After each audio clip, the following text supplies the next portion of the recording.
যার একাধিক বিয়ে করার সামর্থ্য আছে সে যদি না করে সেটাই তার জন্য গুনার কাজ।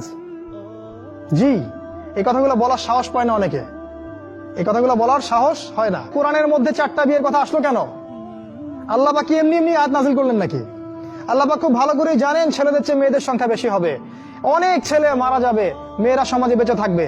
কত অসংখ্য এতিম মেয়ে সমাজে পড়ে আছে, অসংখ্য বিধবা মেয়ে সমাজে পড়ে আছে। ওদের দায়িত্ব নিতে হবে না? কে নিবে ওদের দায়িত্ব? যদি ছেলেরা দায়িত্ব না নেয় কে দায়িত্ব নিবে? ওই মেয়েগুলা কি সমাজের প্রজাপতি হয়ে থাকবে? ওরা কি পতিতালয়ের সম্পত্তি হবে? ওদের অধিকার নাই? এখানে অধিকার দিলে আমরা চরিত্র খারাপ হয়ে যায়।